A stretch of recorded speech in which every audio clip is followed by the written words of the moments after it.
Oke, Assalamualaikum warahmatullahi wabarakatuh. Selamat siang teman-teman semuanya. Waalaikumsalam warahmatullahi wabarakatuh. Oke, suara saya udah jelas ya, dengeran ya.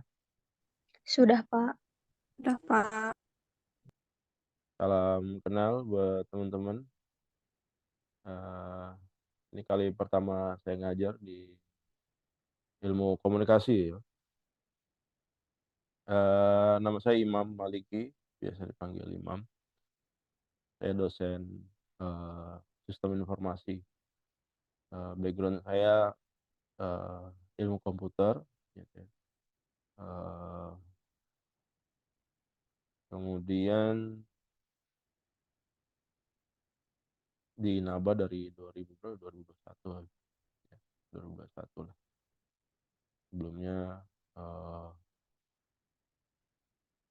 di STEMIC Indonesia. Selain ngajar di sini, saya ngajar juga di saya tenaga pengajar juga di program magister di Universitas Indonesia eh, untuk mata kuliah Strategic Plan ISIT.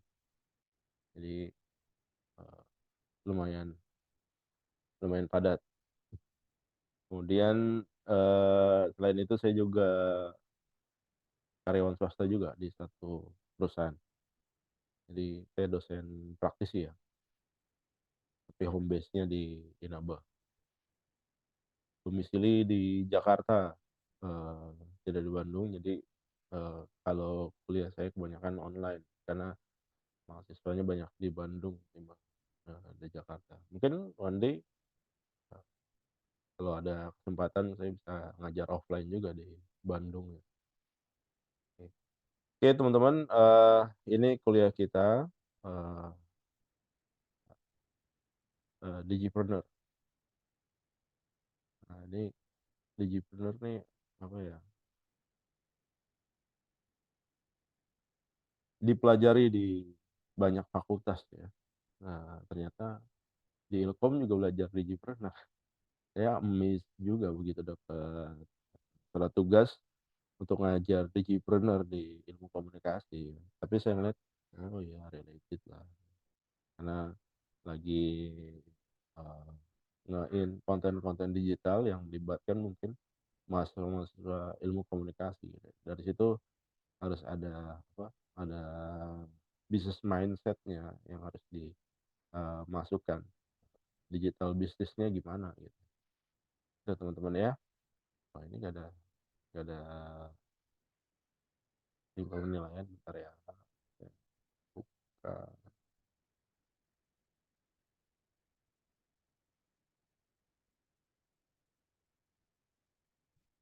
Bentar.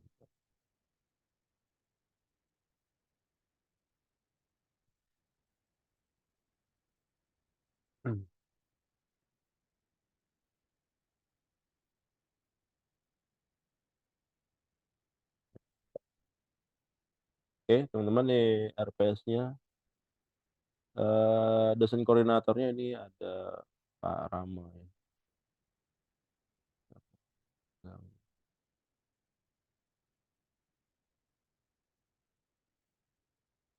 oh,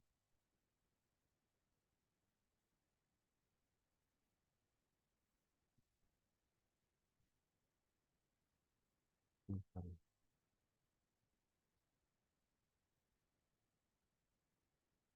Oke, ini mata kuliah Digipreneur untuk RPS-nya. Eh, ini yang kamu mutunya ya teman-teman ya. Tentang angka yang teman-teman bisa dapat penilaiannya. Kalau Anda mau dapat A, ya ini range-nya 80 sampai 100, A minus 77 sampai 79,99 dan seterusnya ya. Eh, kalau di kuliah saya pastikan Anda mengerjakan kuis ya teman-teman ya. Dan juga mengerjakan tugas. Jadi kuis dan tugas itu wajib. Kalau Anda nggak ngerjain ya susah ya penilaiannya eh, bisa maksimal gitu.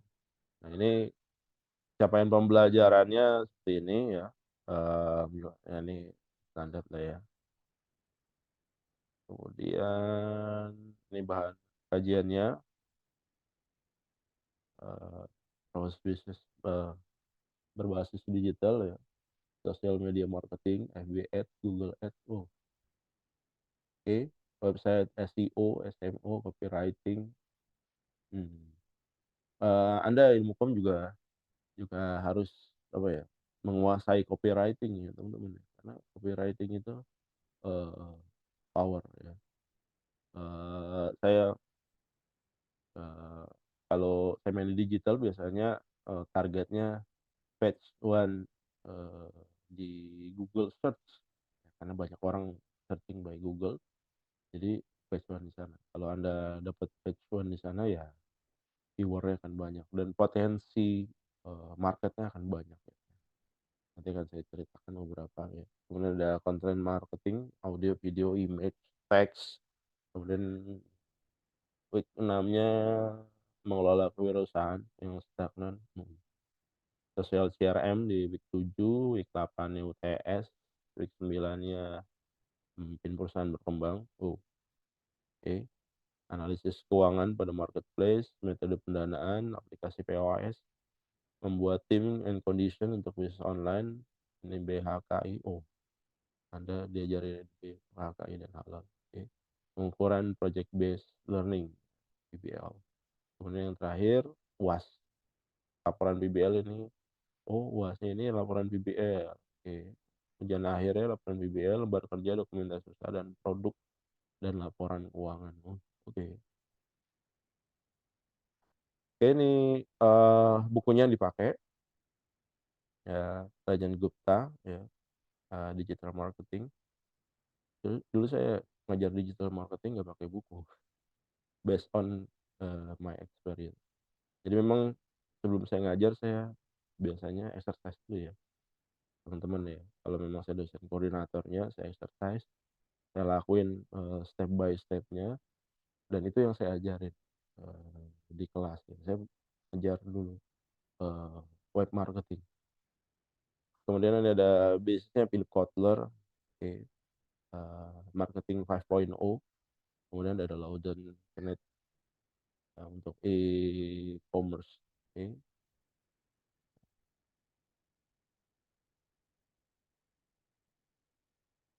Ini pustaka penunjangnya dari Pak Rama, okay. Dosen koordinator.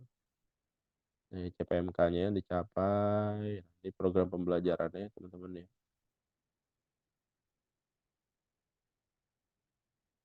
Penyampaian materi offline, online, respons. Nah ini kuis, pembacaan modular.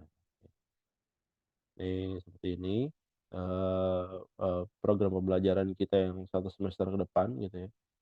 Yang week 2, week 1 penjelasan RPS. Udah pembentukan kelompok belajar. Oke.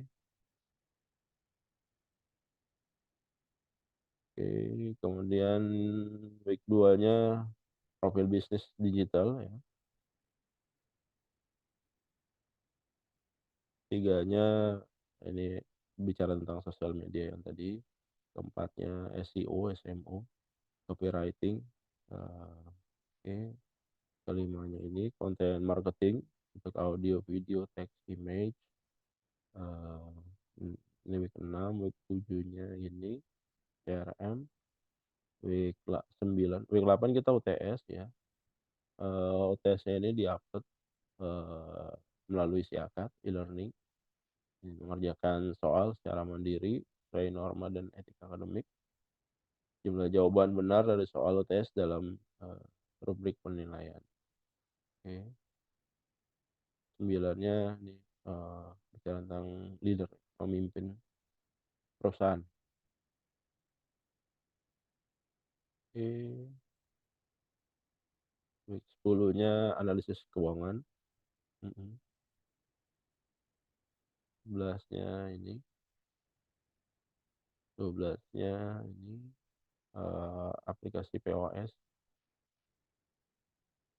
13-nya untuk bisnis online, 14-nya NIB dan HKI halal. Anda penting nih buat Anda yang pengusaha makanan, boleh jadi ini jadi satu eh, value buat produk Anda gitu ya. Kalau misalkan ada label halal ya. Oke, week ke-15 review materi PBL project based learning. Oke, ini RPS-nya. Sampai sini ada pertanyaan, teman-teman?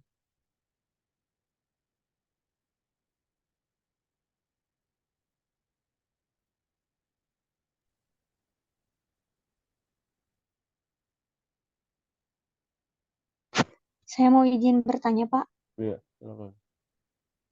Terkait penilaian SCL itu berapa persen ya, Pak? Soalnya kan kalau online dimaksimalkan mungkin tidak seefektif di kelas langsung gitu. Hmm. Eh, Sekitar 20% sih, SPL. Ini nggak dijelasin di sini SPL sama Pak Rama. 20% biasanya. Baik, Pak. Terima kasih. Mm-mm. Sama-sama. Ya, kehadiran Anda ini bisa jadi salah satu bentuk penilaian ya. Kehadiran Anda di Zoom biasanya nanti di akhir kelas saya akan screenshot atau mungkin di pertengahan perkuliahan ya saya masukin akan saya screenshot siapa aja yang hadir gitu ya itu. Oke, ini RPS-nya. Ada yang mau ditanyakan lagi, teman-teman? Sebelum kita masuk ke materi, silakan.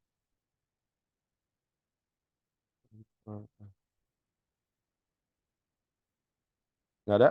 Cukup? Oh ya, saya belum jelasin kuis ya. Oke, kuis. Nah, ini kuisnya ya, teman-teman ya. Masih saya buka. Oke, saya buka kuis sampai tanggal 6. Saya buka kuis 2 minggu ya, teman-teman ya. 1 sampai tanggal 6 April. Oke, 6 April. Silakan Anda kerjakan di era itu. Jangan sampai ketinggalan. Kalau Anda ketinggalan, ya otomatis ya nilainya juga nggak ada, ya, teman-teman ya. Time-nya Anda cuma bisa satu kali time, jadi kuisnya 5 soal biasanya. Time limitnya 5 menit. Ya. Kemudian review optionnya ya dimak sudah. Kemudian nah ini Anda harus mengaktifkan JavaScript security-nya. Biasanya sih kalau yang udah eh, bisa kuis nggak ada masalah. Oke. Nah, oke. Udah bisa kuisnya ya. Oke, kita masuk ke materi ya. Ada yang mau bertanya atau diskusi dulu sebelum kita masuk materi? Nggak ada? Oke. eh Udah kelihatan ya materi saya ya. Materi pertama, sesi 1 untuk pengenalan Digipreneur. Tujuannya apa sih? Tujuannya mengetahui dan memahami definisi, manfaat, tujuan, fungsi. Terus bedanya apa sih Digipreneur dan konvensional ya? Nah, oke. Kemudian contoh penerapan Digipreneur UMKM. Saya termasuk Digipreneur juga. Oke. Nah, ini definisinya istilah yang menggambarkan bagaimana kewirausahaan akan berubah dengan perkembangan TIK yang menjadi simbol revolusi 4.0. Entrepreneurship atau kewirausahaan digital merupakan usaha digital yang dibangun melalui jaring internet Google, Facebook, Microsoft, dan sebagainya ya teman-teman ya. Jadi memang menarik ya, digipreneur ini menarik. Kalau di kelas sebelumnya saya ada cerita, saya ngembangin usaha saya dengan sendirian, kemudian membuat itu seolah-olah jadi perusahaan yang banyak cabang gitu ya teman-teman, eee, dengan metode digital. Ya, jadi memang, metode digital ini, eee apa, sangat menjanjikan ya, kalau kita ada di track yang benar gitu ya, itu akan ngelihat banyak peluang yang bisa kita tarik gitu ya. Bahkan kalau dulu ada bisnis, eee eee, kalau dia punya modal banyak atau dia, usahanya udah puluhan tahun di bisnis tersebut, biasanya, sulit dikalahkan gitu. Tapi kalau di era digital ini udah udah nggak bisa dibedain teman-teman. Orang yang baru mulai dengan orang yang udah puluhan tahun, susah dibedain, mana yang lebih meyakinkan gitu ya. Kadang orang baru mulai aja udah bisa, meyakinkan banget ya gitu ya. Customer udah pada datang gitu ya. Kenapa? Karena dia paham metodenya, paham bagaimana cara mengembangkannya, eee, paham bagaimana cara mengembangkannya, kemudian seolah-olah dia menjadi, eee, pengusaha di bidang itu yang udah pengalaman puluhan tahun, punya banyak cabang dan segala macam. Eee, Digital ini juga jadi entry point saya masuk ke ilmu komputer dulu ya. Basic saya S1 saya elektro, masih satu rumpun lah dengan ilmu komputer ya.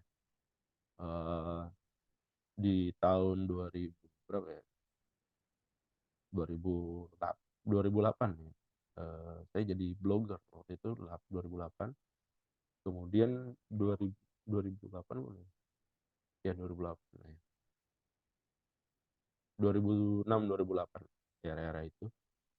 Dulu belum ada yang namanya Tokopedia, belum ada yang namanya Bukalapak, ya, belum ada yang namanya Lazada. Mungkin ada mungkin udah, embrionya udah ada, tapi belum sebesar hari ini. Dulu era tersebut ada namanya Kaskus ya teman-teman ya. Kalau mayoritas dari Anda lahir tahun berapa nih? Mayoritas dari Anda lahir tahun berapa? Eee, 2003 2000, Pak. 2023, oke. Yang lain? 2004, Pak. 2003 Pak. Oke, 2001, Pak. 2001, oke. Ada yang lebih tua lagi? Nggak ada? 99, Pak. 99 ada, oke. Ada lagi? Nggak ada? 99. 2000 itu saya lulus SMA, tahun 2000 lulus SMA, 2004 pertama kali kerja. Jadi 2006, 2008 itu saya udah di internet teman-teman ya. Jadi 2008 ya, saya waktu itu, kerja di, eee perusahaan asing ya, eee, yang ada di Indonesia, eee, kemudian perusahaan ini, kolaps di sekitar tahun 2008. Eee, di saat kolaps tersebut bisnis saya udah nggak running, kemudian saya lebih aktif di digital. Dulu zamannya Kaskus, Kaskus tuh, sekarang mungkin masih ada, tapi nggak setenar dulu ya. Dulu belanja online masih tabu, masih orang, apa?" Eee, Walaupun beberapa, eee eee, orang yang sudah melek gitu, itu menganggap jadi sebuah peluang gitu ya. Eee, Waktu kasus itu dulu, awalnya dia adalah, eee, arena orang, forum lah ya, forum orang buat diskusi lah, buat cerita, pengalaman, experience dan segala segala macamnya, akhirnya ada diskusi, makanya dinamainnya Kaskus. diskus gitu ya. Mungkin itu cikal bakalnya. Nah, di dalam itu juga ada FJB-nya, namanya forum jual beli. Nah, itu yang dijual macam-macam, teman-teman. Yang kayak sekarang ada di e-commerce atau Tokopedia. Dan boleh jadi ya mereka e-commerce sekarang gitu ya adopt model bisnis yang sebelumnya gitu ya. Di era itu selain saya jadi blogger, saya punya AdSense Google account dulu ya, yang gajian tiap bulan dari Google. Gitu. Penghasilan saya belum besar waktu itu. Saya baru 1 juta lah di zaman itu. Per bulan ini cuma 1 juta dari Google AdSense. Saya nulis di blog dulu, zamannya masih Blogspot. WordPress masih yang kelas di atasnya lah. Kelas di bawahnya masih yang Blogspot. Ada juga orang beberapa yang udah punya website. Nah, website ini emang penghasilan udah lebih besar ya. Oke. Selain writing di blog gitu ya, saya juga aktif di Kaskus. Nah, itu karena memang perusahaan sudah nggak ada bisnis ya, jadi saya lebih banyak berinteraksi di digital. Eh, Sampai saya masuk di forum jual belinya. Waktu itu eh, udah nggak aktif perusahaan, akhirnya perusahaan udah mulai nggak menggaji orang, tapi orangnya masih tercatat ya sebagai karyawan gitu, tapi nggak terima gaji. Nah, itu luar biasa. Eh, tapi justru jadi positif buat saya waktu itu. Saya penghasilan saya dari Kaskus dan dari blog itu 1 juta gitu. Dari Kaskus, dari from jual belinya itu saya di total bisa dapat per bulan 15 juta. Eh, Waktu itu gaji manajer masih di range 7 juta. 7 juta, paling tinggi 10 juta. Ya. Eh, ya main di Kaskus bisa dapat, ya itu per bulan bisa 15 juta. Di forum jual belinya. Apakah saya punya produk? Enggak, saya nggak punya produk. Saya punya barang? Enggak juga, saya nggak punya barang. Saya cuma sebagai intermediary aja. Ya. Jadi jualannya orang saya posting lagi di forum saya. Eh, saya pakai beberapa metode, satu di Kaskus dan juga ada di Facebook, udah muncul waktu itu ya. Di Facebook gitu ya. Jadi memang ada jam-jam tertentu yang high high apa banyak banyak orang yang akses. Di Facebook dulu ada jam-jamnya, jam 10, jam 12 gitu ya. Biasanya di jam-jam itu saya online. Di Kaskus juga ada jam-jam tertentu saya online. Di luar jam itu saya nggak. Ya, dari situ saya bisa ngasilin duit 15 juta per bulan, dan itu jadi modal saya masuk ngambil kuliah S2 di UI. Jadi dan sekarang berkembang lagi, Digipreneur berkembang lagi. Walaupun metodenya lebih sulit timbang dulu ya. Kalau dulu itu uh, simple aja tuh, saya nggak punya website, saya cuma punya akun Kaskus, akun Facebook gitu ya. Saya bisa ngasilin 15 juta sebulan. Waktu itu saya udah berpikir, saya udah ngapain kerja gitu ya. Gaji saya di bawah itu dulu.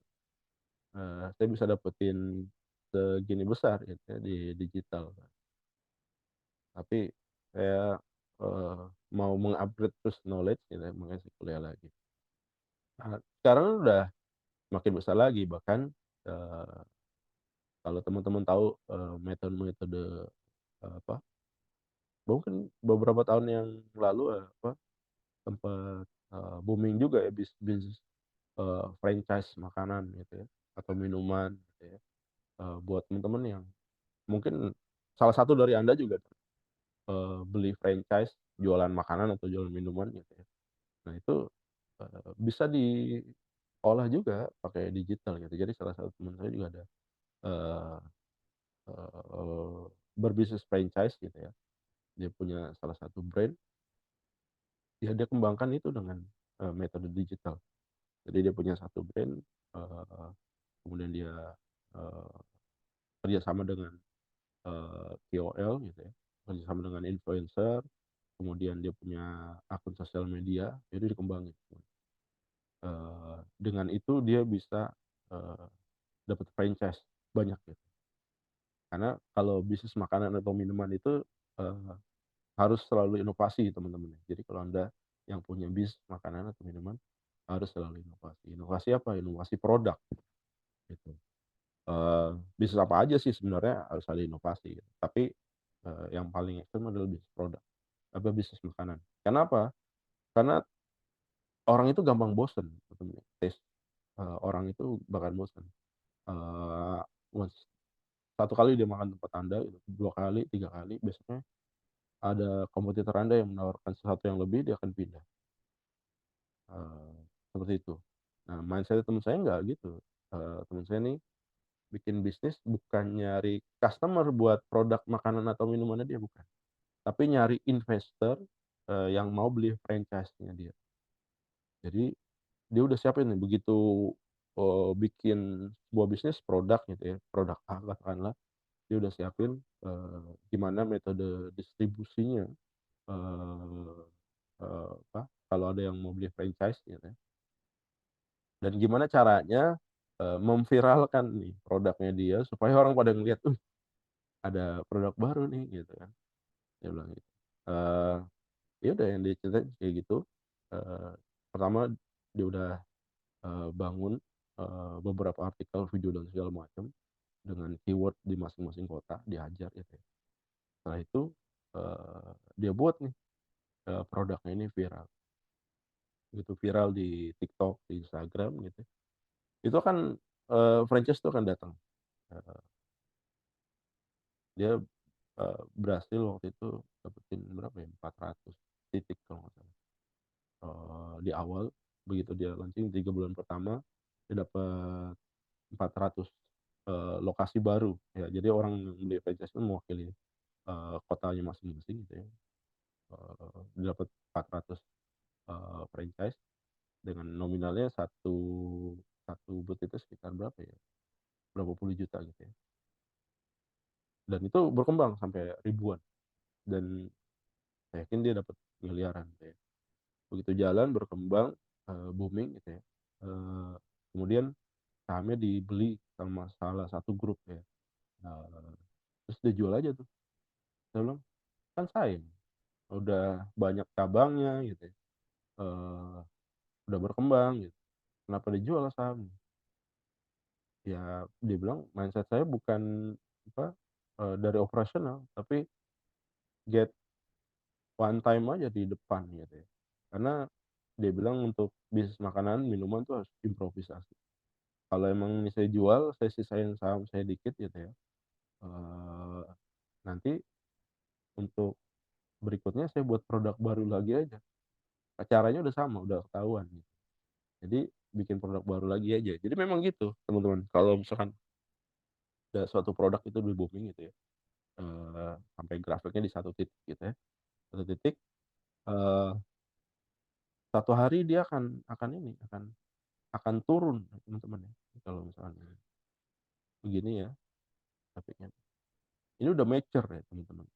Kalau bisnis ada di titik yang ini, teman-teman. Ini udah mature.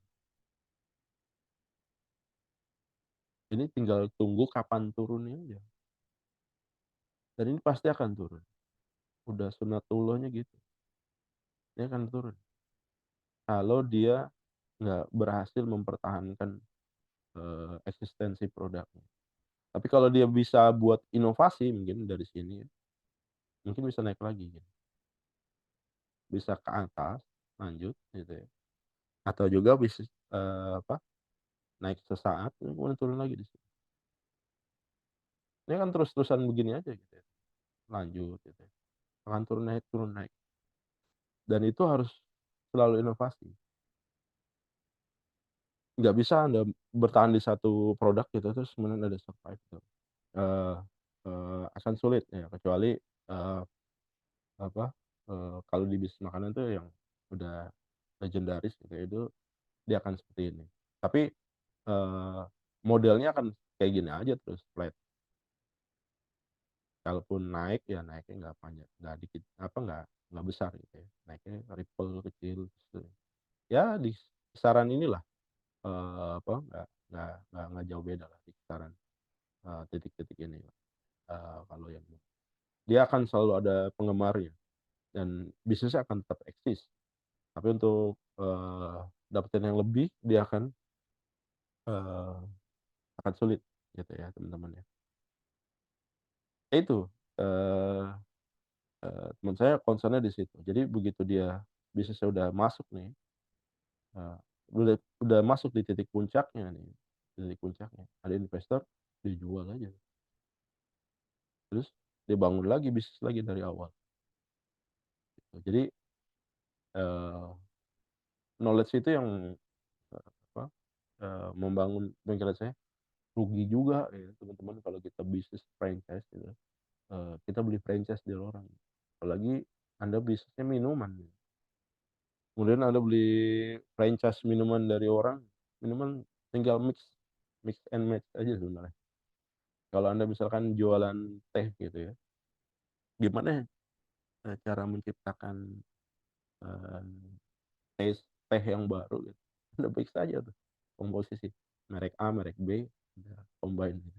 Nanti akan muncul varian baru, rasanya tuh ada unik-uniknya gitu ya. Nah itu akan jadi satu produk baru teman-teman. Tinggal kita apa eh, bikin konsepnya aja, brandnya gimana gitu ya. Kemudian gimana cara kita memviralkan, itu kita jual aja license-nya, franchise-nya gitu ya. Nanti tinggal beli tuh semua orang dan kita ngambil duit dari situ. Oke, di Digipreneur ini memungkinkan orang ke sana ya, bergerak. Oke, clear out. Oke. Digipreneur berisi beberapa aspek ya. Ada pengertian Digipreneur. Digipreneur itu seorang pengusaha yang menggunakan teknologi digital untuk memulai, mengelola, dan mengembangkan. Nah, tadi saya udah cerita, saya udah mulai dari 2008, 2006 lah, saya mulai start. Jadi nggak instan teman-teman ya. Ada orang belajar kebanyakan kan pengennya instan. Dia belajar hari ini harus sukses hari ini, nggak juga ya. Nggak ada yang instan. Biasanya kalau yang instan itu eh, turunnya akan lebih cepat. Sesuatu yang naiknya cepat, turunnya lebih cepat. Percaya deh. Tapi sesuatu yang berproses gitu ya, nah, turunnya akan lama. Karena dari proses itu kita banyak banyak ada pengalaman, ya, ada ada ada point of view yang bisa jadi knowledge kita buat ngatasin struggle-nya tuh di depan gitu ya. Setiap kita bisa jadi digipreneur. Peran digipreneur meliputi pengembangan usaha digital, pengembangan aplikasi, pengembangan platform, dan pengembangan jasa. Oke.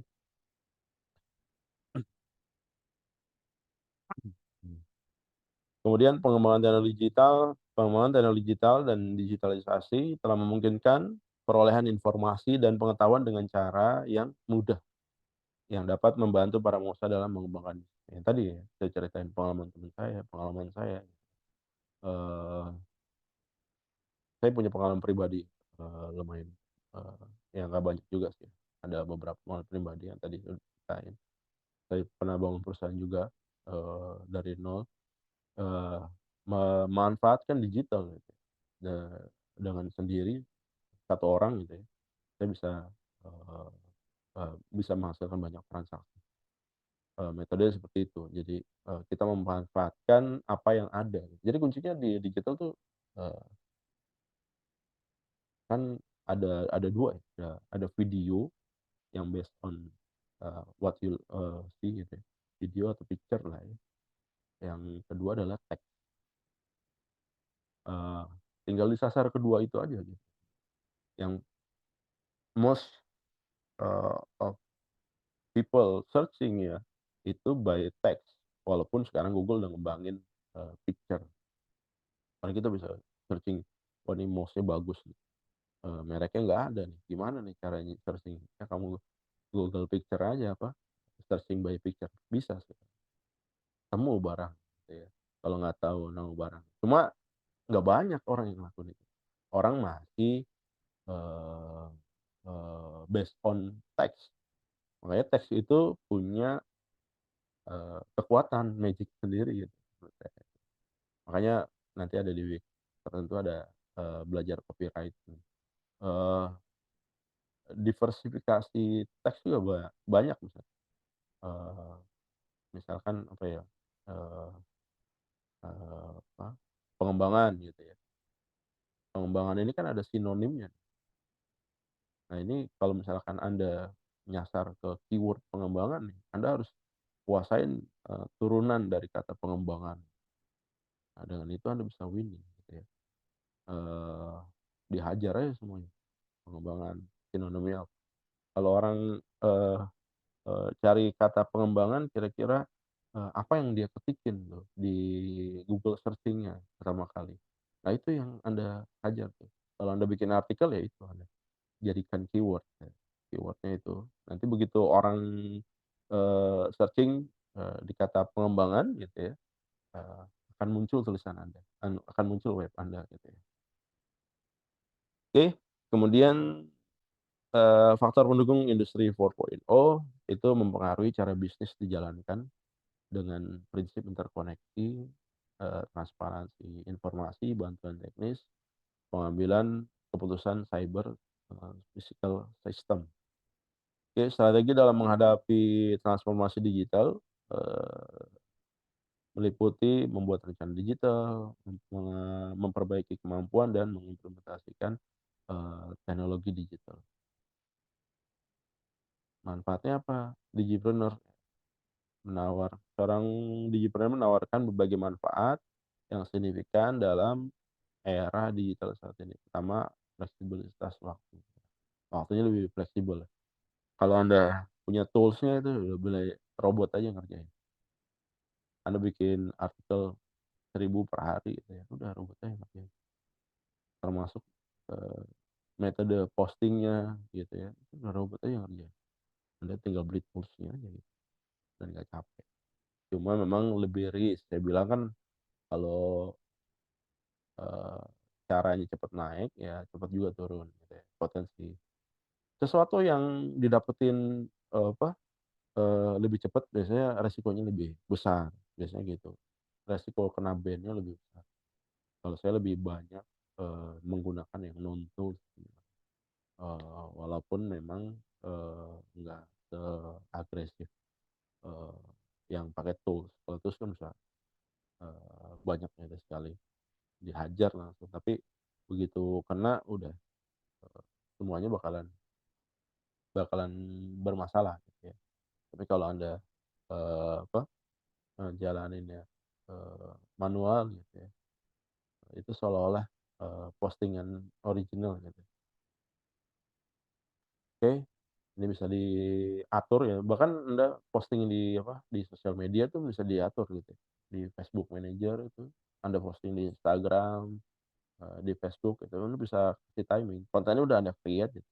Anda posting dari Senin jam sekian jam sekian jam sekian jam sekian itu bisa ya, gampang, tinggal Anda kerja aja. Nah itu bisa memungkinkan. Kemudian kedua biaya operasional lebih rendah, ya sangat sangat rendah gitu kan, saya ngomongin perusahaan cuma sendiri bisa, seolah-olah bisa punya cabang di banyak kota gitu ya. Oke, membutuhkan modal lebih kecil dibanding freelance. Ketiga, akses pasarnya luas ya, memungkinkan Digipreneur untuk menjangkau pelanggan di seluruh dunia. Itu ya, apa, pengalaman saya, jualan di Kaskus ya teman-teman ya. Pembeli saya terjauh itu pernah dari Itali. Jadi saya jualan sepatu, apa ya mereknya lupa saya, Converse atau Nike ya, itu original, ori, saya juga, saya ngambil dari satu distributor juga di Kaskus waktu itu, dan dia, apa, nawarin dia jual sepatu ori gitu ya, saya lihat reviewnya bagus-bagusnya. Jadi saya jadi apa, resellernya lah. Dan sampai sekarang gitu ya, ada pelanggan-pelanggan saya yang dulu gitu ya, masih suka SMS atau WA, "Barang ini masih ada Bang, saya udah nggak jualan," bilang. Jadi pembeli saya yang paling terjauh pernah ada di Itali. Saya bingung gimana nih, saya kontak aja tuh yang punya produk, "Bisa ngirim ke Itali nggak?" "Bisa," bilang gitu. "Ada alamatnya?" "Ada." Ya udah, transaksi, ya udah selesai. Saya cuma jadi apa, numpang lewat aja duitnya gitu. Dari pembeli saya dari Itali kirim ke rekening saya gitu, rekening saya transfer lagi ke yang punya produk. Punya produk yang ngirim langsung ke Itali, nggak ada masalah gitu ya. Keempat, kemampuan beradaptasi dengan cepat, eee, ya pasti, karena digital ya, agility-nya sangat tinggi gitu ya, memungkinkan orang, berubah, lebih cepat ya teman-teman ya. Eee, Dunia digital, nah itu karena perubahan yang cepat, membutuhkan inovasi dan adaptasi yang cepat gitu ya. Jadi sesuatu yang lebih mudah dilakukan dalam skala bisnis digital. Oke, kelima, potensi pertumbuhan nggak terbatas ya, jadi unlimited gitu. Karena memang marketnya banyak gitu, marketnya luas gitu. Kalau kalau, eee, di era saya dulu di 2008 ya, nyari duit tuh gampang nih. Bahkan teman saya, di Blogger kalau diajakin, "Ini ada lowongan di sini nih, ada kerjaan nih, mau nggak?" "Nggak, gua nggak mau kerja," gitu. "Gua di digital aja," gitu. Karena dari blog dia bisa dapat puluhan juta gitu, dari Google AdSense tuh. Terakhir saya sampai berapa ribu dolar ya, terakhir itu. Cuma waktu itu Google ngubah algoritmanya gitu ya, eee, menyebabkan saya kena ban gitu waktu itu. Itu titik terakhir saya jadi, blogger waktu itu du 2000, saya lupa 2000 berapa ya. Waktu itu saya Google AdSense saya udah 2.000 dolar, ya pendapatan saya itu baru sampai tanggal 20 ya. Kalau tanggal 30 mungkin perkiraan saya bisa 3.000 dolar. Dulu, $1 10.000, berarti, ya kalian aja 3.000 kali 10.000 lah, ya itu penghasilannya segitu. Kalau kalau nggak diblok, ternyata diblok sepihak oleh Google gitu, kita protes untuk, apa, eee, ditinjau kembali, pemblokannya, ternyata nggak di-approve gitu ya, dianggap saya melanggar rule, ya udah akhirnya, saya berhenti blok. Gitu ya. Dan makin ke sini makin sulit kalau saya lihat, saya baca komentar teman-teman blogger gitu ya, makin sulit. Karena memang, boleh jadi pemainnya makin banyak ya, jadi, saingannya semakin banyak gitu ya. Oke, jualan juga kayak gitu, seorang dulu saya jualan cukup di jam-jam tertentu aja ya, dan nggak ada kayak di TikTok sekarang ya, kalau di TikTok tuh harus live 24 jam gitu, saya ngebanding. Wah, susah banget tuh jualan sekarang ya. Dulu saya cuma posting aja di jam-jam tertentu gitu ya. Itu orderan masuk sendiri lewat SMS. Dulu zamannya masih SMS sama, BBM, BlackBerry Messenger. Cuma 2 metode itu aja. Jadi, ya SMS atau BBM, atau Yahoo Messenger, dulu zamannya Yahoo Messenger. Masuk dari situ ya udah, kita proses. Kalau misalkan dia, nggak percaya dengan kita, yang pembeli baru biasanya pakai, piggybank namanya dulu di Kaskus.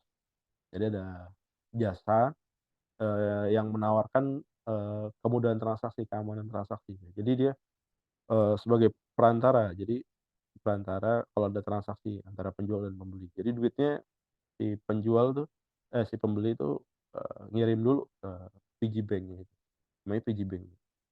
Kirim ke situ, kemudian penjualnya gitu konfirmasi nih, barang udah dikirim ke apa, ke piggybank-nya. Udah dilihat buktinya udah benar gitu ya, tinggal nunggu aja pembeli terima. Kalau pembeli terima, nanti tinggal konfirmasi lagi ke PG Bank, barang udah keterima nih, silakan dananya ditransfer ke penjual. Kayak gitu ya. Sama prosesnya kayak, di digital marketplace saat ini. Karena dulu belum ada, peran-peran itu ada, intermediary itu ada gitu. Tapi seiring perkembangan zaman itu pasti akan berubah. Nah itu sekarang modelnya kayak gitu, intermediary piggy bank itu udah nggak ada sekarang. Itu udah di-handle sama e-commerce gitu, di Tokopedia, di Shopee, Bukalapak, Lazada, dan segala macam gitu ya. Itu udah ada di sana. Banknya ya dia juga gitu. Bahkan yang, intermediary-nya yang punya platform ya, dia dia kayak pasar aja menghubungkan penjual dan pembeli. Oke, itu kelima. Menjadi seorang digipreneur memungkinkan seorang untuk, menjadi pelopor dalam industri mereka, menggunakan teknologi untuk menciptakan solusi yang efisien dan inovatif. Oke, ini masih berdasar waktu ya. Ya ini sudah tadi ceritakan detail ya. Bisa kapan aja lah. Tapi, dulu lebih lebih simpel nih. Saya kerja tuh sehari cuma online online tuh di jam 10, jam 12, jam 4, jam 5 online, sama jam 9 malam. Cuma 4 itu doang. Di luar itu ya udah saya main game atau tidur gitu. Kemudian yang kedua, potensi pendapatan nggak terbatas. Karena limitnya limit jangkauannya nggak terbatas, ya potensinya nggak terbatas juga gitu ya. Anda bisa dapetin sebanyak-banyaknya gitu ya. Kalau Anda, eee, viral gitu produknya, ya udah, Anda kaya mendadak nih, memungkinkan lah ya. Tapi nggak, ya saya bilang tadi nggak short time lah. Saya, mulai 2006 gitu ya, 2008 baru kelihatan hasilnya. Jadi nggak begitu mulai langsung, wih, dapat besar gitu, enggak gitu. Ada prosesnya, ada proses yang kita lalui gitu ya, ada proses yang kita jalani. Nah, proses itu ya, eee, apa, ada experience-nya lah gitu ya. Nah ini biaya operasional Anda, peluang inovasi, nah jaringannya jadi lebih luas ya teman-teman ya. Dari sisi pelanggan lebih luas, mitra bisnisnya lebih luas gitu ya. Kalau Anda, seller udah banyak, dulu kalau di kasus kalau seller udah banyak review gitu ya. Itu ada penjual-penjual lain tuh nawarin barangnya, ya, "Jualin barang gua dong."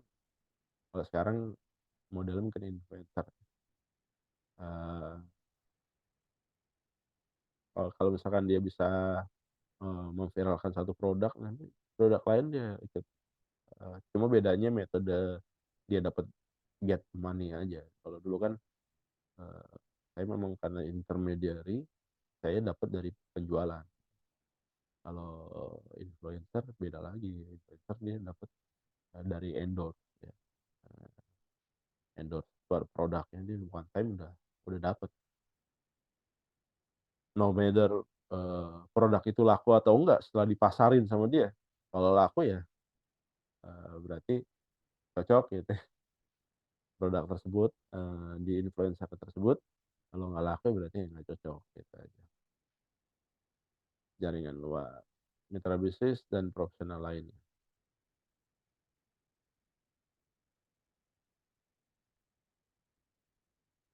Lagi aja kita, eee, break sebentar ya.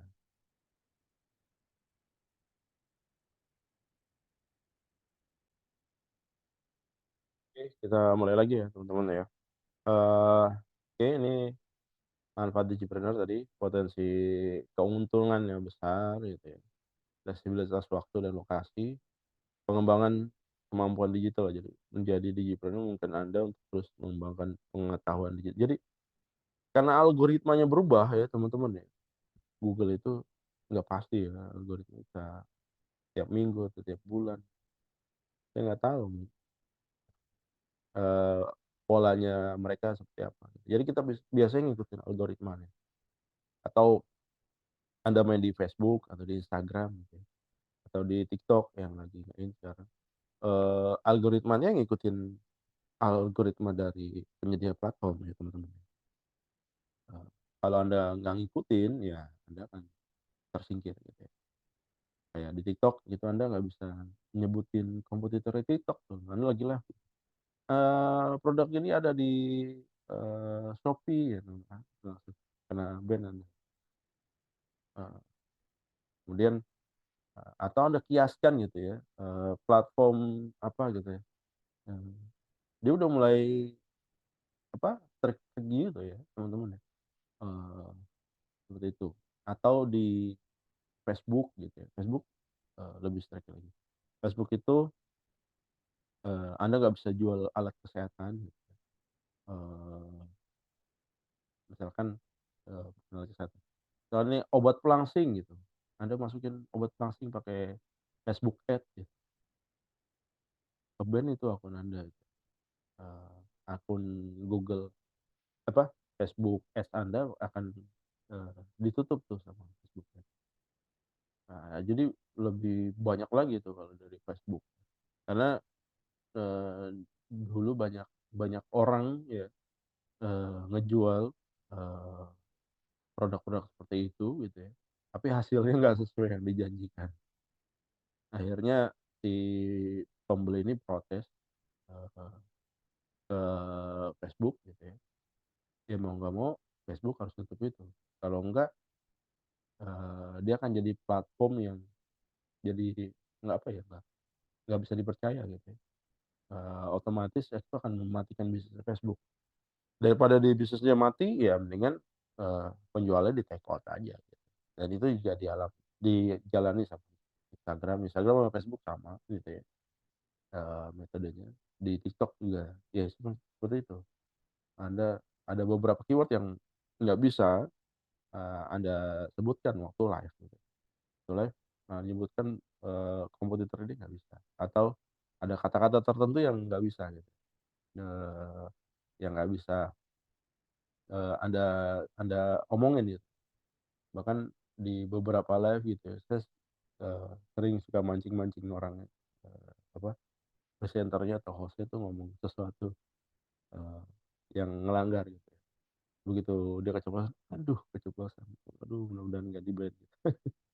Jadi gitu ya teman-teman ya. Jadi, kemampuan digital Anda tuh harus selalu update. Jadi nggak bisa Anda pakai metode A terus nggak bisa. Kalau hari ini pakai metode A, besok apa nih, metodenya yang baru. Apakah masih memungkinkan, masih metode yang lama gitu ya. Kalau masih memungkinkan bisa jalan, tapi kalau udah nggak memungkinkan ya, ya udah nggak bisa gitu ya teman-teman ya. Oke, berikutnya peningkatan efisiensi bisnis ya jelas ya.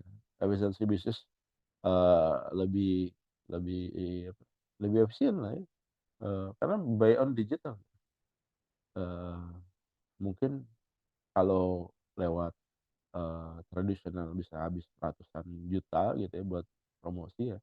Kalau di digital mungkin under 10 juta atau 20 juta lah maksimal gitu ya. Anda udah bisa bisa besar juga gitu.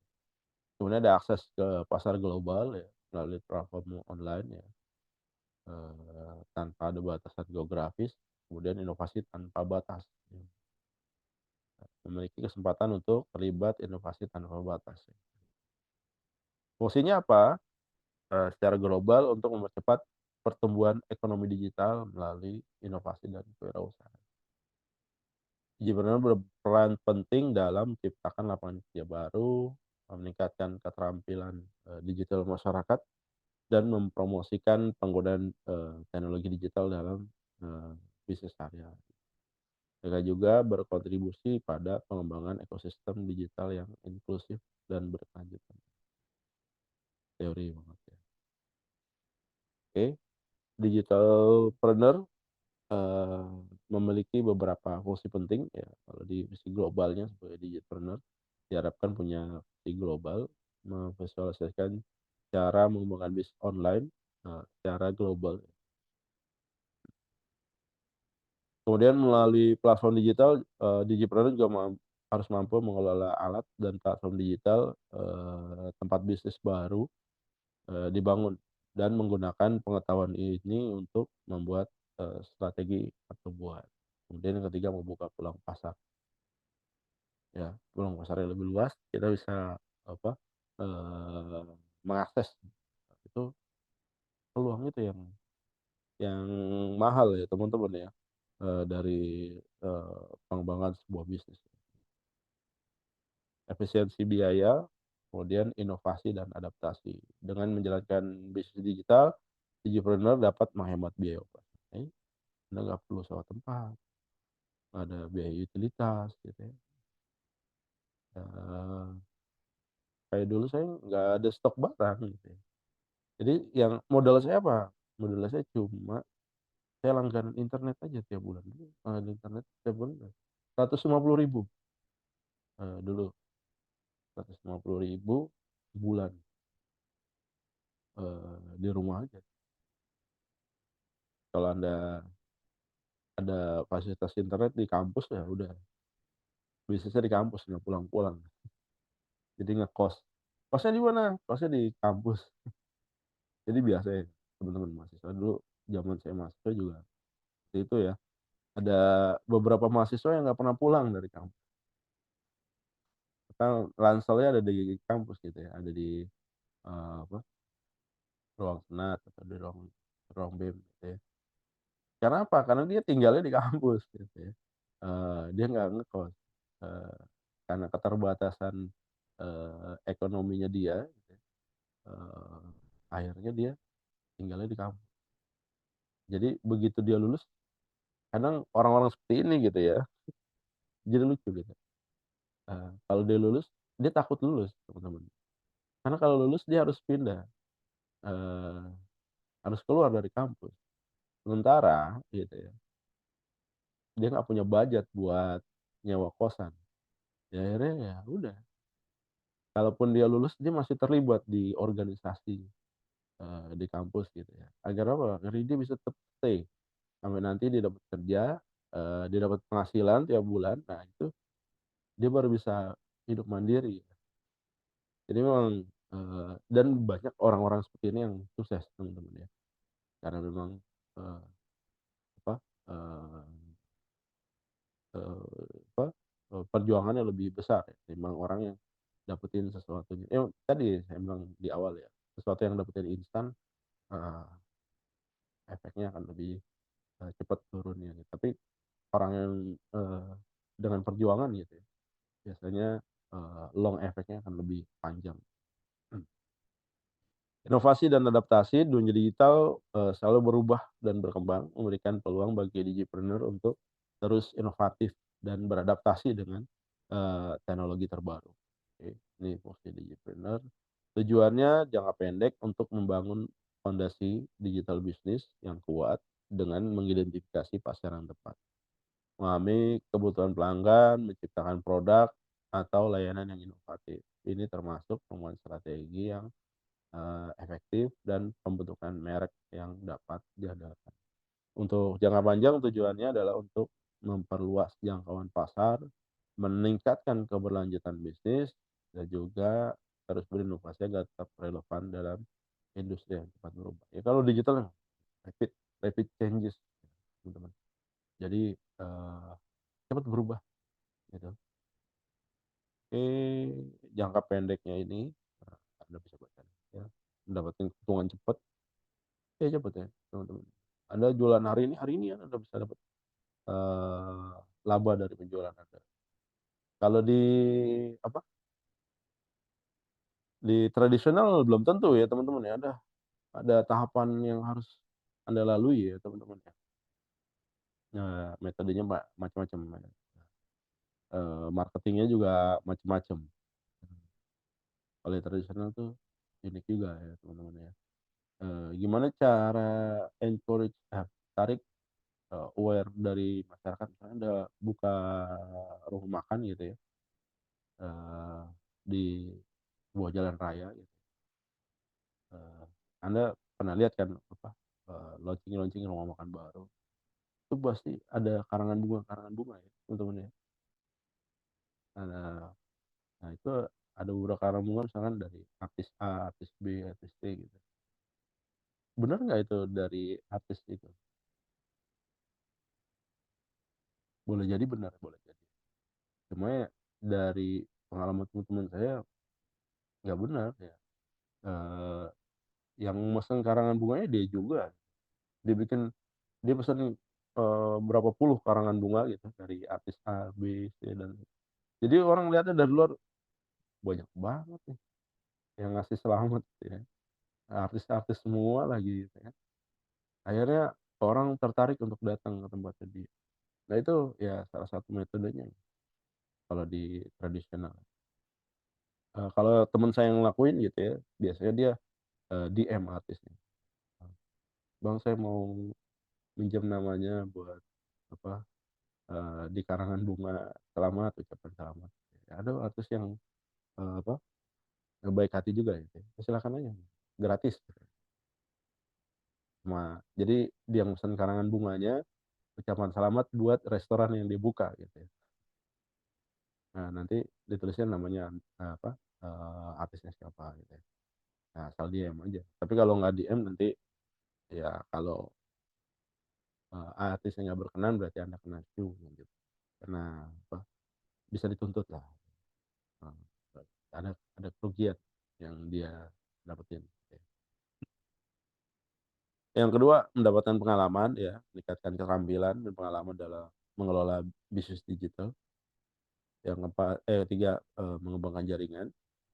Yang keempat, memvalidasi konsep bisnis. Ya. Oke, jangka panjangnya mengembangkan bisnis berkelanjutan, skala bisnisnya bisa lebih besar, mengembangkan skalanya. Kemudian menciptakan nilai jangka panjang buat pelanggan, karyawan dan pemangku kepentingan lainnya. Walaupun sebenarnya kalau digital saya prefernya mandiri sih sebenarnya, nggak dalam bentuk corporate gitu ya. Karena banyak kan yang short gitu ya. Yang keempat, mencapai kemandirian finansial ya. Ya itu teh. Anda bisa dapetin sesuatu yang lebih banyak gitu ya. Eh, Otomatis akan lebih mandiri. Membangun warisan. Beberapa digital mungkin memiliki tujuan jangka panjang. Nah, ini warisan. Penting ya teman-teman ya. Apalagi ada di Ilkom, ilmu komunikasi. Eh, Brandingnya boleh jadi adalah nama Anda. Gitu ya. Nama Anda branding dari produk yang Anda kembangkan gitu ya. Eh, Kalau brandingnya nama Anda, berarti mulai sekarang Anda udah apa? Udah mulai harus eh, berpikir ya, nama Anda itu eh, jangan sampai diakuin sama orang lain sebagai sebuah branding. Eh, Beberapa dari teman-teman digital saya itu udah mulai apa ya mengamankan gitu. Misalkan nama saya memiliki gitu. Kalau memiliki udah susah branding gitu. Karena ada yang lebih besar lagi. Gitu. Kalau nama Anda misalkan X gitu ya katakanlah, udah mulai dibeli tuh domain domain website gitu. Walaupun nggak ada website, tapi domainnya udah dibeli, dipelihara, dibayar iurannya tiap bulan. Nah itu nanti bisa jadi warisan kan buat apa buat next tahapan selanjutnya gitu ya. Atau Anda membangun sebuah blog gitu ya, atau website gitu ya, tentang diri Anda gitu. Eh, Makin lama umur website itu eh, eh, akan mudah terindeks dengan Google ya, makin cepat gitu ya. Lain halnya kalau dia web baru gitu, baru dibuat hari ini, indexingnya akan lebih sulit gitu ya. Tapi kalau misalkan web itu sudah berdiri puluhan tahun, gitu ya, nah itu potensi indeks setiap tulisan Anda itu akan lebih cepat. Nah itu kalau Anda punya yang model seperti itu bisa diturunin, gitu. Ya, dilanjutkan sama penerus Anda.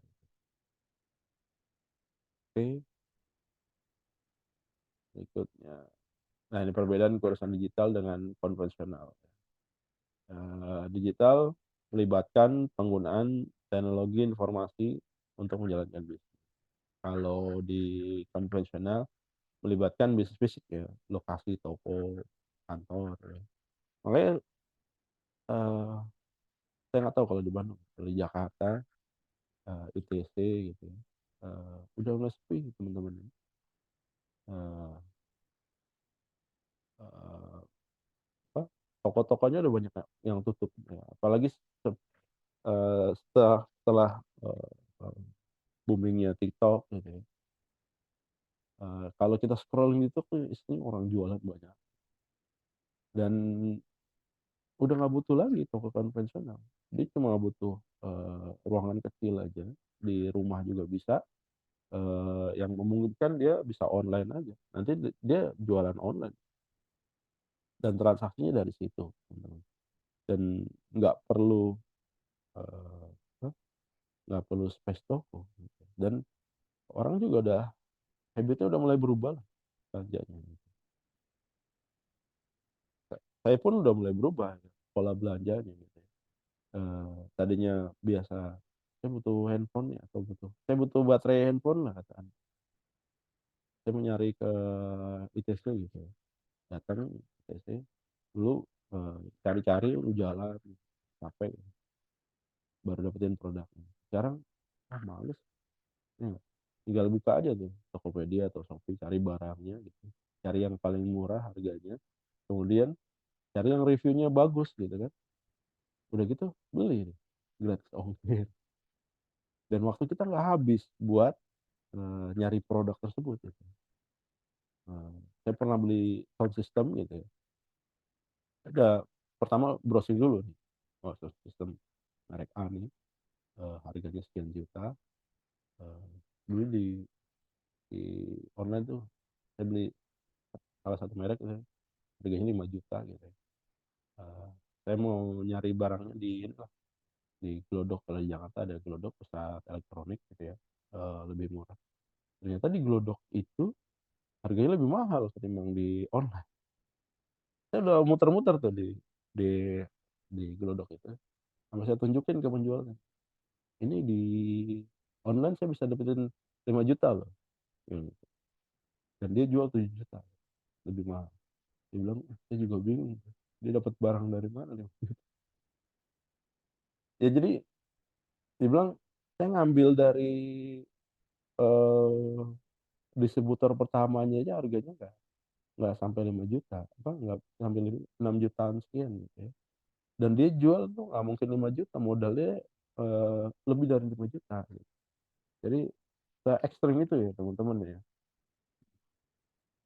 Kemudian yang digipreneur model bisnis ini seringkali tidak terikat oleh lokasi fisik, di mana aja gitu. Walaupun sebenarnya saya nggak sepemahaman dengan ini. Eh, eh, Pembentukan mindset customer, khususnya di Indonesia itu masih masih terikat eh, lokasi fisik ya teman-teman ya. Makanya kalau saya bangun bisnis digital dengan brand sendiri gitu ya, saya selalu memposisikan eh, bisnis saya ini punya cabang di banyak kota gitu ya.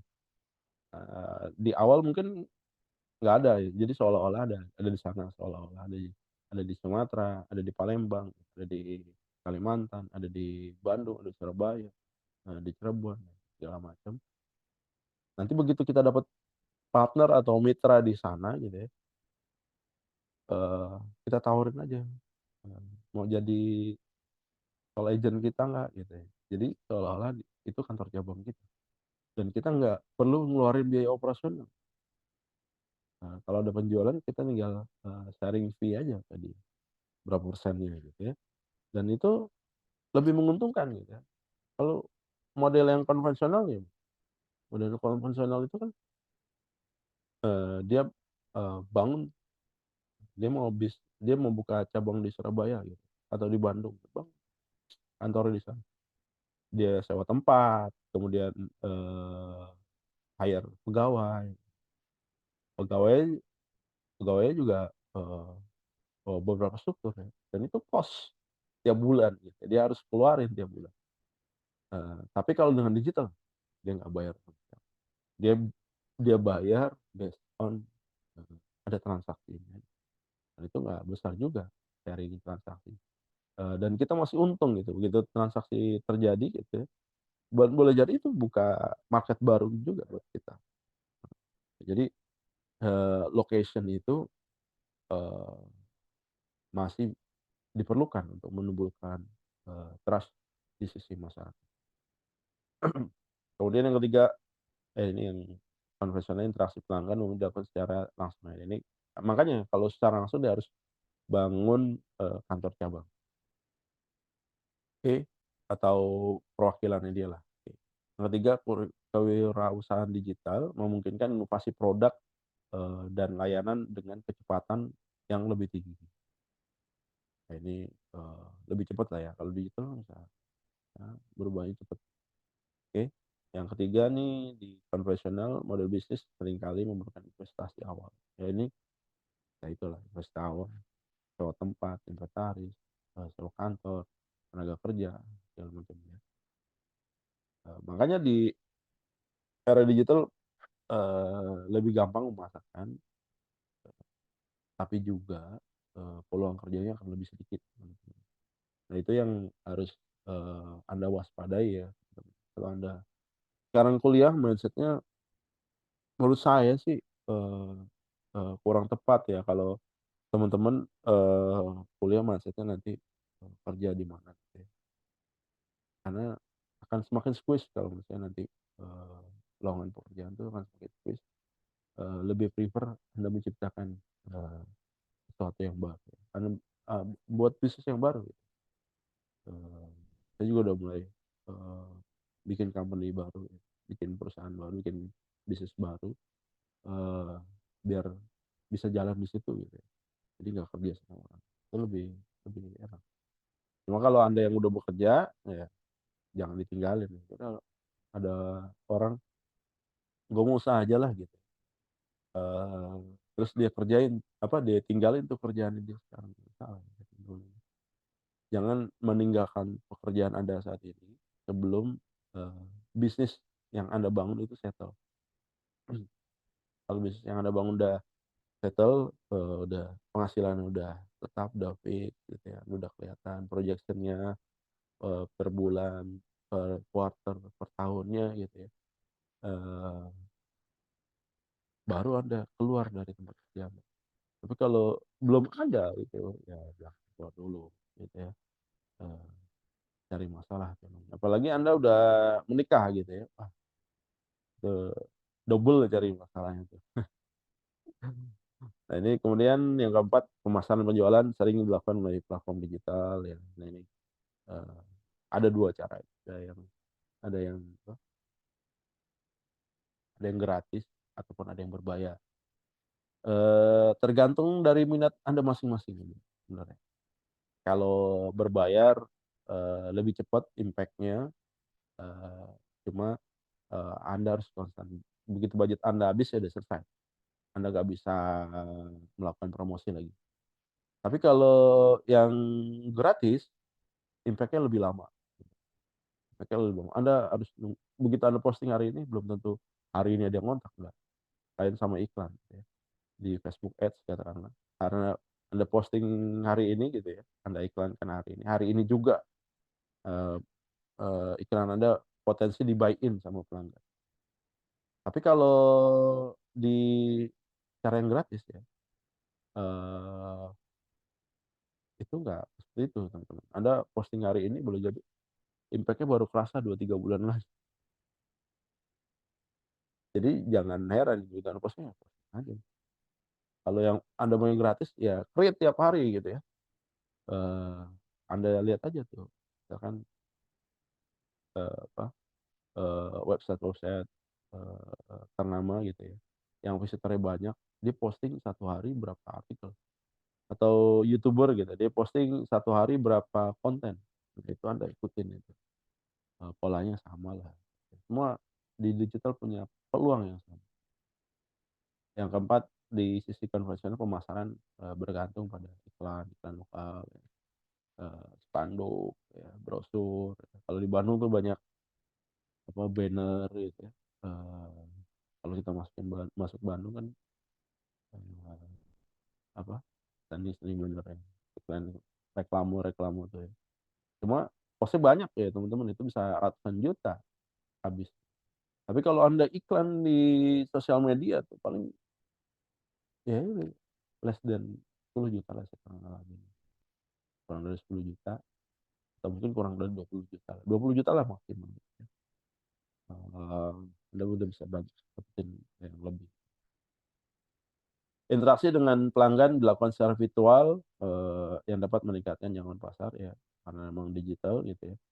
Kemudian yang konvensional pertumbuhan skala bisnis mungkin lebih lambat dibandingkan digital karena ada keterbatasan geografis sumber daya. Jadi terbatas dari itu ya teman-teman. Kelebihan digipreneur dan kekurangan. Nah, kelebihan lulusan konvensional, kelebihannya seringkali memiliki modal bisnis yang teruji waktu, memberikan kondisi stabil. Oke. Kemudian pengalaman pelanggan, interaksi langsung dengan pelanggan, mungkin pelanggan lebih personal dan layanan pelanggan yang baik. Oke. Yang ketiga kontrol kualitas, kontrol langsung dan atas produksi dan penjualan, memastikan kualitas produk dan atau lain. Believe it or not ya teman-teman ya, yang di konvensional yang 3 event ini udah mulai diadopt di digital. Jadi mindset orang udah mulai bergeser gitu ya. Tadinya orang fokusnya ngebangun itu di konvensional, kok konvensional dua-duanya misalnya sukses ya harusnya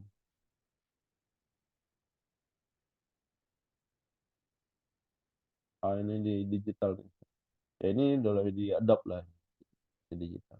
Ya, ini konvensional.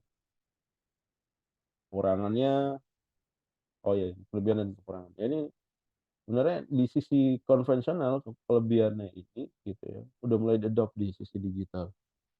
Orang udah melihat apa stabilitas itu di Tokopedia udah kelihatan gitu ya teman-teman ya. Kalau Anda beli sebuah produk, Anda bisa ngelihat track recordnya tuh. Iya nggak? Ini penjualannya udah ratusan ribu gitu. Reviewnya juga bagus-bagus. Anda resisten nggak buat beli? Enggak pasti. Ya enggak? Anda pasti akan, wah udah beli aja. Gue percaya sama dia. Kenapa Anda percaya? Ya karena komennya positif semua ya. Penjualan udah banyak. Timbang ada akun baru gitu ya. Penjualan masih nol, Anda jualan, dia jualan itu dengan harga murah, servis yang bagus. Udah Mas Bin, bener nggak nih? Bener nggak nih? Ya enggak? Pengalaman pelanggan juga kan tadi reviewnya gitu. Kualitas, ya kualitas dari review udah kelihatan gitu ya. Review dari pembeli-pembeli. Kekurangannya apa? Biaya operasional, nah ini biaya sewa, stabilitas, perubahan teknologi. Nah, mungkin ke depannya ya akan lebih tight lagi ya, teman-teman. Buat anda-anda yang usaha di konvensional. Ada beberapa usaha yang nggak bisa di digital. Contohnya apa, teman-teman? Contoh usaha yang nggak bisa di digitalisasi. Ada yang bisa jawab?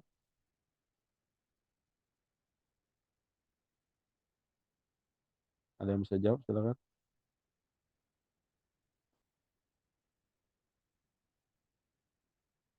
Ada.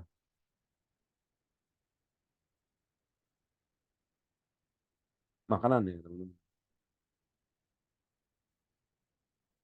Bisa di digital, gitu. Tapi terlokalisasi satu lokasi aja gitu. Jakarta gitu. Kalau dia pembeli dari Bandung belum tentu bisa gitu. Jadi ada beberapa minggu yang lalu lah ada penjual di TikTok gitu. Sellernya dari Palembang. jualannya apa? Jualannya pempek, jualan gitu ya, di TikTok. Dia tertarik juga tuh. Saya buka akunnya gitu, review dari pembeli. Wah, sampai rumah bahas udah asem gitu ya. Nggak bisa gitu. Kalau dia punya ketahanan produk yang sedikit, gitu ya, harus dipertimbangkan eh, maksimal jarak pembelinya gitu ya. Karena nih produk tahannya berapa hari gitu. Tinggal dilihat kalau kirim ke sini nggak bisa gitu ya. Tinggal dibatasin pembatasannya itu ya. Dan adaptasi teknologi, perubahan teknologi yang lebih cepat jadi tantangan bagi Eurosakan. Kelebihan digipreneur dan kekurangannya, fleksibilitas waktu kerja, biaya operasional lebih rendah, kemudian akses pasar, ya, pemanfaatan teknologi digital untuk efisiensi dan otomatisasi proses bisnis, potensi pertumbuhan yang cepat dan skala bisnis. Kekurangannya persaingannya tinggi, persaingannya tinggi. Kenapa? Nggak ada resistensinya kecil, semua orang bisa, ya, semua orang bisa melakukan hal yang serupa. Kemudian yang kedua, ketergantungan pada teknologi yang memerlukan pembaruan dan pembelian server. Tadi saya bilang, polanya Google terus berubah, ya. Polanya Facebook terus berubah, polanya TikTok terus berubah. Rules-nya juga berubah. Anda nggak bisa menggunakan metode yang sama itu tiap hari. Ada satu waktu mungkin itu dilarang sama platform tersebut. Kalau dilarang, Anda langgar, di-ban handphone Anda. Nah, gitu. Kemudian yang ketiga, resiko keamanan cyber mengancam data pribadi dan bisnis. Ya udah banyak ya apa berita-beritanya gitu ya. Platform A, platform B, platform C gitu ya. Kebocoran data gitu, segala macam. Ini memang jadi challenge lah ya. Kemudian yang keempat, tantangan dalam membangun kepercayaan pelanggan tanpa interaksi tatap muka. Nah, itu tadi tantangannya. Gimana cara menyelesaikan tersebut gitu. Tadi kayak yang jualan, eee, gimana caranya Anda baru buka pertama kali ya toko di Tokopedia atau di Shopee gitu ya. Gimana cara Anda mendapatkan transaksi? Anda jangan pakai metode yang konvensional ya, teman-teman. Anda jualan seperti biasa gitu ya, akan lama gitu ya, teman-teman ya. Mungkin 3 bulan lagi Anda baru dapat pembeli, atau 6 bulan lagi, atau 1 tahun lagi Anda dapat pembeli. Anda pakai metode, Anda perlu promosi juga, kayak metode promo misalkan di Tokopedia ada, apa, metode promonya ada juga gitu ya. Ada, bayar ke Tokopedia atau Anda kasih diskon gitu ya. Biasanya kalau dulu kalau di Tokopedia tuh ada diskon produk berapa persen. Itu memungkinkan, produk Anda akan muncul di pencarian. Biasanya kalau orang nyari, produk misalkan cari mouse gitu ya, mouse laptop, mereknya apa gitu ya, dia akan sort based on misalkan yang diskon. Nah, muncul tuh produk Anda. Dari situ Anda bisa dapat transaksi. Nah, kalau udah ada 1, 2 transaksi nanti next-nya akan nambah dengan sering. Kalau mau cepet cepet gitu ya pakai, iklannya dari platform tersebut ya.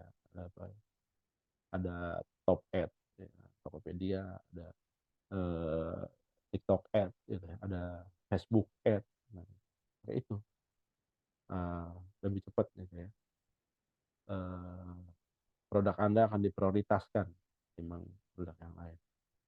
Nah itu juga jadi add value buat Anda.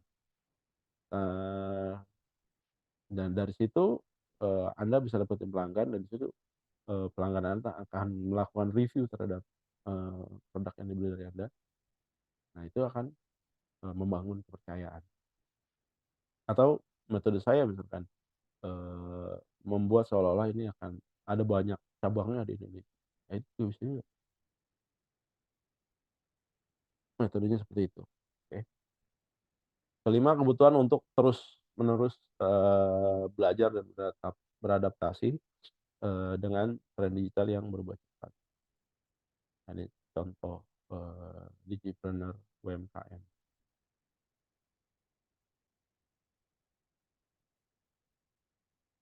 Apa nih? Artisan Sweets Online. Chandra, seorang Digipreneur yang berbakat dan semangat, yang memiliki kecintaan besar terhadap pembuatan kue dan coklat homemade. Chandra memiliki latar belakang di bidang kuliner dan telah belajar banyak tentang seni dan ilmu pembuatan kue dan coklat.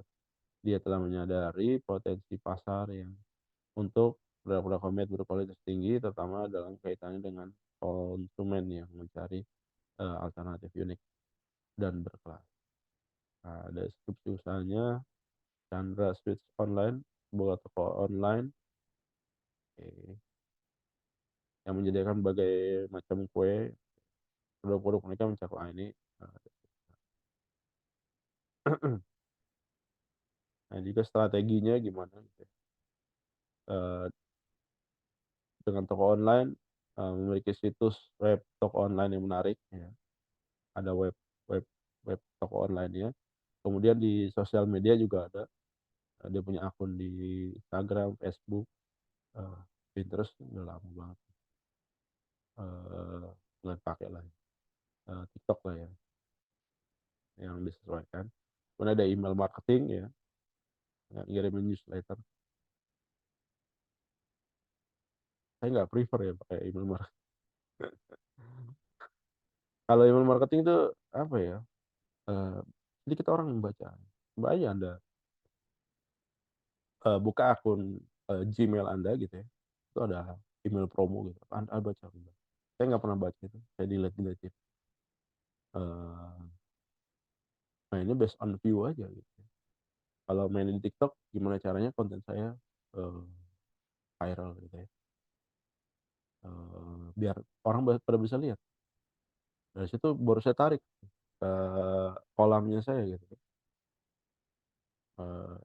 Kalau udah masuk di kolamnya baru dijejelin sama produknya. Seperti itu. Kemudian ada SEO PPC, menggunakan situs webnya untuk mesin mencari dan menggunakan teknik search engine optimization. Bisa udah ditemukan ya. Tadi yang saya bilang ya, saya membangun seolah-olah membangun beberapa cabang di daerah gitu ya. Saya pantau tuh, dia masuk target saya page 1 sampai page 5 lah. Kalau udah masuk situ udah. Tapi kalau udah keluar dari situ ya gimana caranya naik lagi, biasanya gitu. Kalau yang apa yang origin gitu ya, biasanya bertahan lama gitu. Tapi kalau yang iklan ya lebih sedikit. Menggunakan iklan juga pay per click ini untuk menekan fasilitas situs webnya di halaman hasil pencarian. Tapi mahal ya teman-teman ya. Anda iklan di Google tuh mahal banget. Nggak recommended buat Anda yang modalnya sedikit. Ya. Saya lebih prefer iklan di sosial media ya, di Facebook, di Instagram ataupun di TikTok. Itu lebih make sense lah buat kita yang modalnya kecil gitu ya. Tapi kalau bisnisnya besar gitu ya, dia bisa ngasilin triliunan dalam 1 tahun gitu ya, silakan aja pakai Google gitu ya. Udah berkelas juga ya. Kalau usaha-usaha kecil UMKM jangan pakai PPC lah.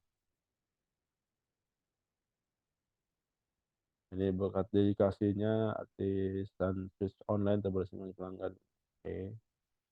Chandra telah melihat peningkatan yang signifikan dalam kualitas. Oke, gitu teman-teman. Ada yang mau ditanyakan? Silakan. Silakan yang mau bertanya. Izin bertanya, Pak. Ya. Silakan. Dengan siapa? Sama Anik, Pak. Anik Rahayu. Silakan. Pak, kalau untuk digital ya, dari setiap usaha, mungkin akan berbeda ya Pak untuk cara promosi digitalnya. Karena kalau untuk misalkan seperti saya di jasa, itu kan mungkin berbeda dengan yang jualan online, misalkan baju atau makanan, begitu Pak. Biar maksudnya kena target sasarannya Pak, begitu. Terima kasih Pak. Jasanya apa nih, Ani? Bisnisnya? Jasanya kursus Pak. Kursus. Bisa juga kursus. Jadi ada mentor Facebook Ads di Palembang. Itu dia buka kursus Facebook Ads itu by online. Sampai dia keluar dari PNS-nya gitu ya. Dia waktu itu PNS di Palembang, akhirnya dia resign. Karena begitu dia buka kursus, pertama kali dia buka kursus ya, dia dapat berapa miliar gitu ya, dari kursus online. Memang targeted teman-teman ya. Jadi kalau metodenya di Facebook Ads yang pertama adalah kalau berhubungan kursusnya apa, Anik? Sorry.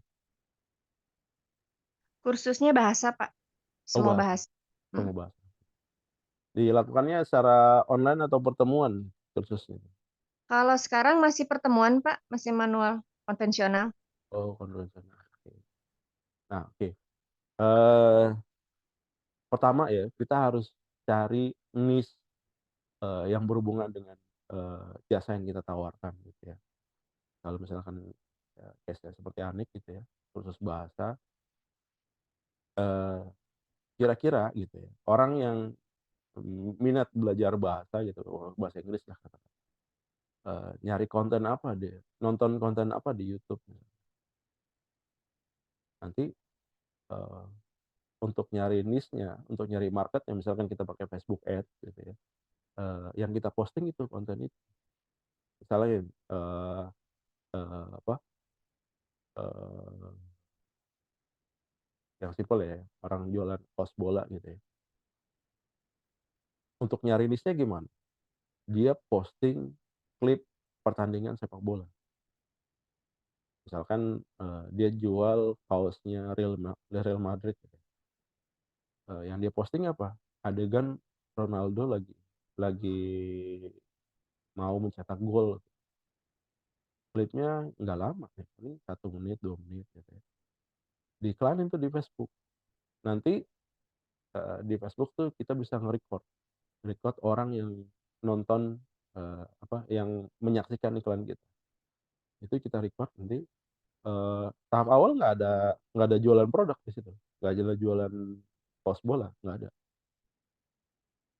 Tahap awal adalah cuma posting Ronaldo lagi ngegocek bola gitu ya, sampai dia ngegolin.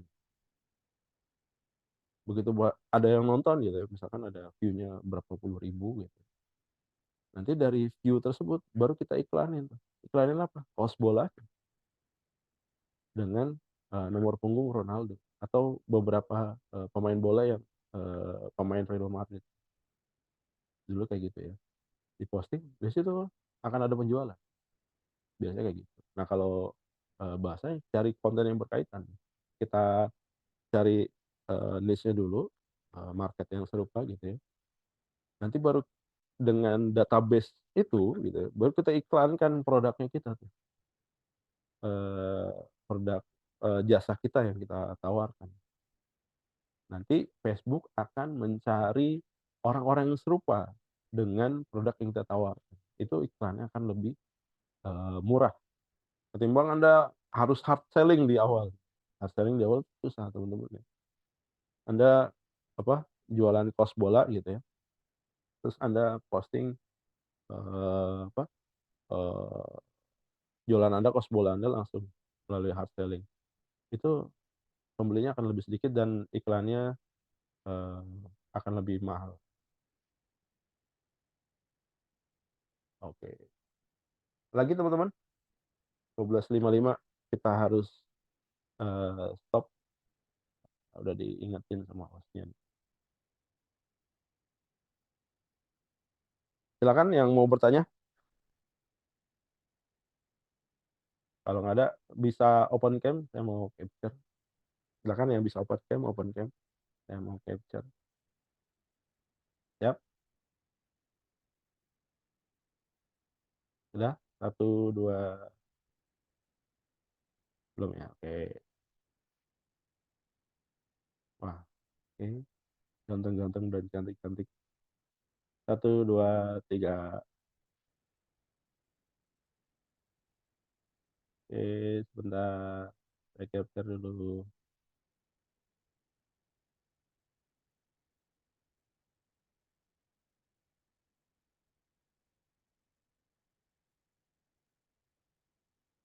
Ada lagi. Page 2. Siap. 1, 2, 3. Oke. Oke, teman-teman gitu aja. Karena udah mau habis 12.55, saya udah harus stop kata host. Teman-teman yang punya pertanyaan bisa tanya di grup diskusi, silakan, atau mau japri juga boleh gitu teman-teman. Jangan lupa Anda mengerjakan kuis ya teman-teman yang lain, yang link grup tadi bukan udah diposting ya link grup ya, ada yang bisa bantu?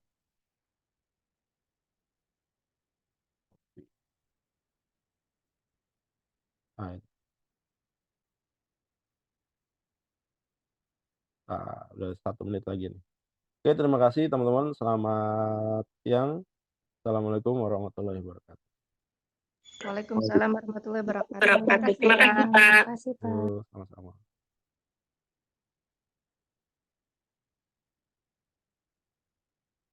Terima kasih, Pak.